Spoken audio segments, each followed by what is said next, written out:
Ladies and gentlemen, welcome to Chanel Jasmine, the best novel Chanel for romantic stories. Hai guys, selamat datang di channel Jasmine, channel terbaik untuk menyimak novel-novel romantis. Mohon dukung channel ini dengan subscribe, like dan share video-video yang ada di channel ini. Terima kasih.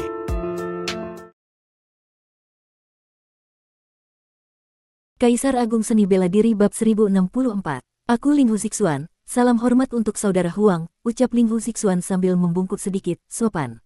Ia sedikit heran, tak menyangka Luo Xiu ternyata begitu akrab dengan Huang Wuji, putra mahkota dari kota kuno Dahuang. Hubungan mereka terlihat sangat dekat, seakan sudah saling mengenal lama. Huang Wuji pun membalas hormat dengan ramah. Saudara Ling Hu terlalu sopan. Ling Hu, nama keluarga itu tidak banyak. Kalau tidak salah, kau pasti dari keluarga Ling Hu di alam kosmos. Ling Hu Sixuan tersenyum santai. Kalau di alam kosmos tak ada keluarga Ling Hu kedua, maka dugaan saudara Huang memang tepat, jawabnya. Meskipun keluarga Ling Hu cukup bergengsi dengan leluhur mereka adalah seorang kaisar dewa tingkat 9, namun dibandingkan dengan darah keturunan suku Huang yang berasal dari para pencipta dunia agung, tetap terasa ada jarak yang sulit dilampaui. Belum sempat percakapan mereka berlanjut, sebuah suara dingin tiba-tiba memotong. Huang Wuji, apa maksudmu? Mau turun tangan membela dua bocah ini? Huang Fangtian menatap mereka dengan mata penuh ancaman. Jangan kira karena ini wilayah kota Dahuang, aku tak berani bergerak. Namun sebelum ketegangan meningkat, sebuah suara lain yang kuat dan jelas menggema.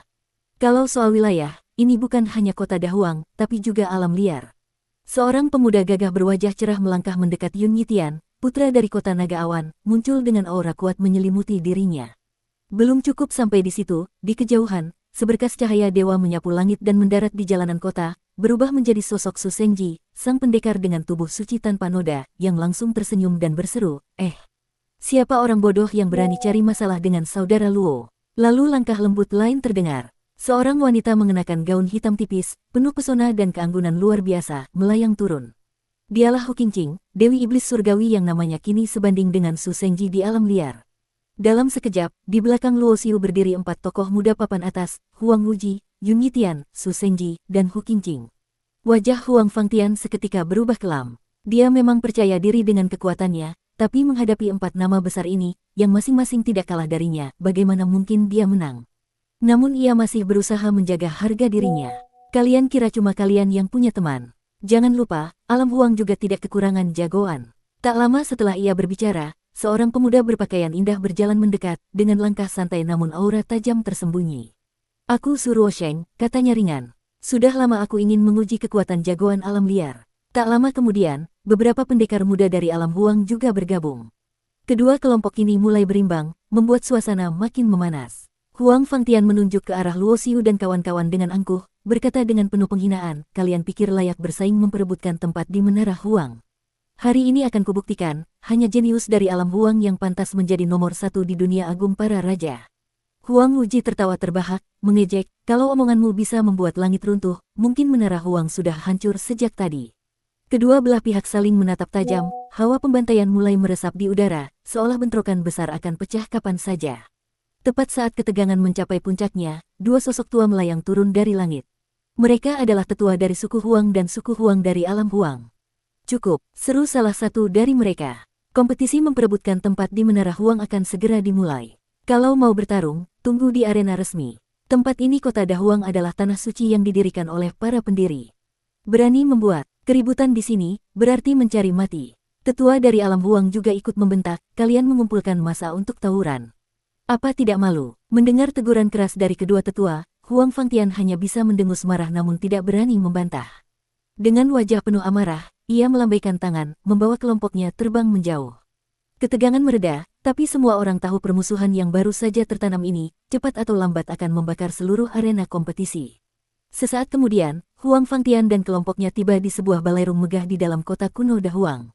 Semua orang duduk bersila di lantai, suasana mendadak serius. Huang Fangtian yang tadinya tampak arogan dan sembrono, kini berubah tenang dan kalem. Ia berkata datar, tadi kalian juga melihat beberapa jenius dari alam liar, bukan? Ada yang bisa melihat sesuatu. Rupanya, sejak awal, Huang Fangtian memang sengaja memancing konflik. Ia ingin memanfaatkan kesempatan itu untuk mengamati kemampuan para jenius alam liar, mengenal kekuatan mereka lebih dalam. Bahkan Luo Xiu, yang biasanya jeli, tak sempat menyadari niat tersembunyi ini. Setiap dari mereka kuat, dalam dan berbahaya, kata Zhuo Sheng dengan suara berat. Tapi aku tetap tidak mengerti. Siapa sebenarnya Luo Xiu itu? Bagaimana mungkin orang seperti itu, bahkan belum mencapai puncak Dewa Iblis tingkat 8, bisa membuat orang-orang seperti Huang Wuji langsung turun tangan membelanya? Bukan hanya Zhuo Sheng yang penasaran. Semua jenius dari alam Huang di ruangan itu tampak bingung. Di generasi ini, siapapun yang layak bersaing untuk masuk ke Menara Huang semuanya adalah Dewa Iblis tingkat 8 ke atas, bahkan banyak yang sudah diam-diam siap melangkah ke tingkat 9. Mereka sengaja menahan pertumbuhan kekuatan mereka hanya demi menunggu kesempatan langka ini. Namun Huang Fangtian hanya menyipitkan mata dengan ekspresi serius. Kalian semua salah. Di antara mereka, Luo Xiu lah yang paling kuat sekaligus paling berbahaya, katanya perlahan. Kalian tahu dari mana dia berasal? Semua orang menahan napas, menunggu jawabannya. Kalau bicara soal latar belakang keluarganya, memang tidak luar biasa, Huang Fangtian tersenyum samar. Tapi asal-usulnya sungguh mengerikan. Kalian pasti pernah mendengar tentang lembah pembantai iblis, bukan? Dalam masa awal era Supreme setelah Perang Kematian Besar, muncul seorang sosok bernama Tai Sang King.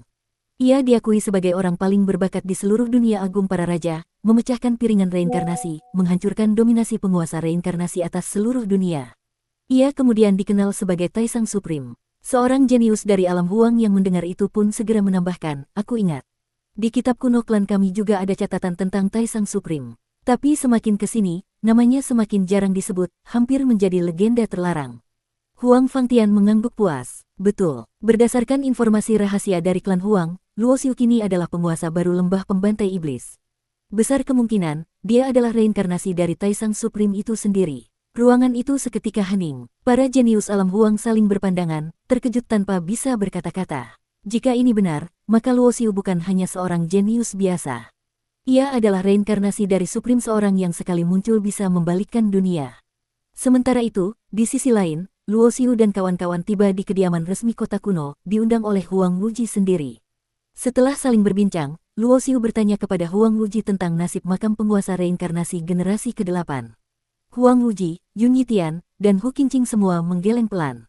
Ternyata, sebelum para kaisar dewa tingkat 9 sempat tiba, makam itu telah lenyap ke dalam kekosongan, hilang tanpa jejak. Mendengar itu, Luo Xiu hanya bisa menghela napas. Ia benar-benar ingin tahu apakah peti mati misterius di dalam makam itu kosong. Tapi kini, jawabannya menguap bersama hilangnya makam itu. 3 bulan berlalu dalam sekejap. Sejak kabar Menara Huang tersebar, kota kuno Dahuang telah penuh sesak dengan lautan manusia. Setiap sudut, setiap jalan, dipenuhi para jenius dari 8 dunia agung. Hingga pada hari itu, suara lonceng raksasa menggema di seluruh kota, menggetarkan langit dan bumi. Lalu semua orang melihat sebuah tangan raksasa perlahan muncul dari langit, menutupi separuh cakrawala.